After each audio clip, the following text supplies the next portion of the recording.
In the records of crime history, few stories are as fascinating as the saga of Ovidio Guzmán López, the son of the infamous drug lord Joaquín El Chapo Guzmán. His arrest in 2019 and subsequent release, followed by his recapture in 2023, sent shockwaves through Mexico and the world at large. Imagine a story filled with mystery, danger, and the high-stakes world of international drug trafficking. Ovidio Guzmán, heir to the Sinaloa cartel, found himself dragged into the spotlight at a young age, taking over not only his father's empire, but also the constant pursuit of law enforcement agencies eager to bring him to justice. The events surrounding Ovidio's arrest appear like a Hollywood thriller, with daring escapes, dramatic confrontations, and the constant threat of violence emerging at every turn. Let us first discuss Ovidio's first arrest. The story begins in 2019 in the booming city of Culiacán, the capital of the northwestern Mexican state of Sinaloa. Amidst the city's everyday hustle and bustle, a storm was forming. Ovidio Guzmán, wanted in the United States on drug trafficking charges, was about to be arrested. The operation was intense, with heavy weapons and burning vehicles destroying the city. The security forces, however,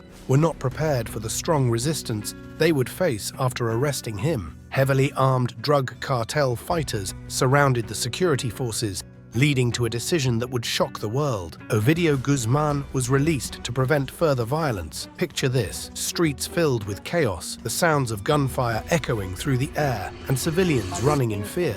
It was a scene straight out of an action movie, but this was real life in Culiacán. The security forces found themselves outnumbered and outgunned, facing a violent assault launched by Ovidio's well-equipped fighters. In a desperate attempt to regain control of the situation, authorities made the critical decision to release Ovidio Guzmán. It was a move that shocked the world, signaling the huge power and influence carried by the Sinaloa cartel. But it was also a decision made in the interest of public safety, as further escalating conditions threatened to consume the city in even greater violence. For Ovidio Guzmán, it was a small escape, a momentary moment of freedom amidst the chaos of his own making. But for the people of Culiacán, it was a terrifying reminder of the grip that organized crime held over their city and the lengths to which they would go to maintain their power. Now onto his most recent arrest in 2023. Fast forward to January 5th, 2023, more than 3 years after the first arrest. The authorities had been patient,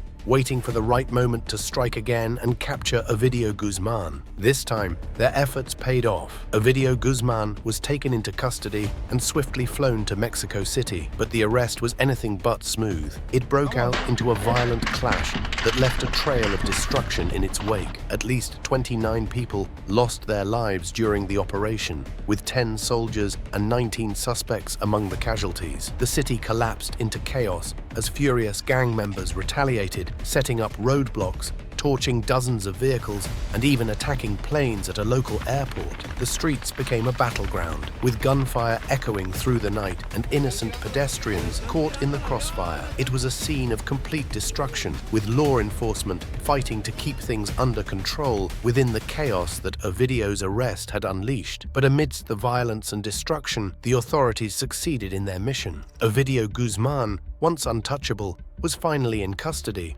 and his era of terror was brought to an end. Yet, the cost of his capture was costly, with lives lost and a city left struggling in the aftermath of the raid. The impact of Ovidio Guzmán's arrest extended far beyond the city limits of Culiacán, sending shockwaves throughout the entire country of Mexico. The consequences of his capture were serious, triggering a rise in violence and crime that rippled through communities and cities alike. In a desperate attempt to rescue their leader from the clutches of Mexican authorities, the remaining gang members embarked on a rampage through the town, leaving a trail of destruction in their wake.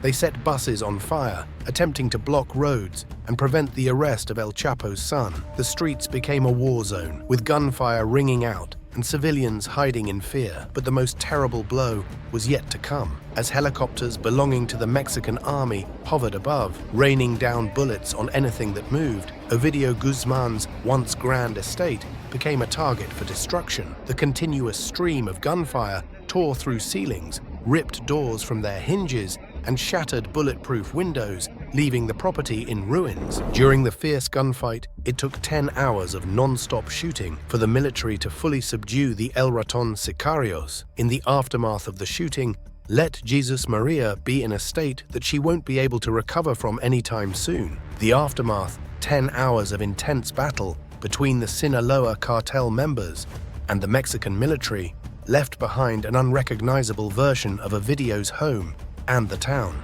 The road that leads to Jesus Maria is still blocked by completely burned cars that either belong to the gang members of the Mexican military, and for several days after Ovidio's arrest, the people of Jesus Maria had no electricity or internet connection, and the people couldn't make any calls or receive any either. Inside the house of Guzmán, the scene was nothing short of horrifying. Bullet casings littered the floor, and the air was thick with the smell of blood and fear. Every room bore the scars of the violent assault, from the living room, where children once played, to the bathroom turned war zone, where the floor was stained with blood and shattered glass. In Ovidio's bedroom, the true size of his arsenal was laid out. High-caliber guns lined the walls, alongside an anti-aircraft gun capable of bringing down helicopters with a single shot. The room spoke a lot about Ovidio's power and influence, but it also served as a grim reminder of the violence that had engulfed the town. Outside,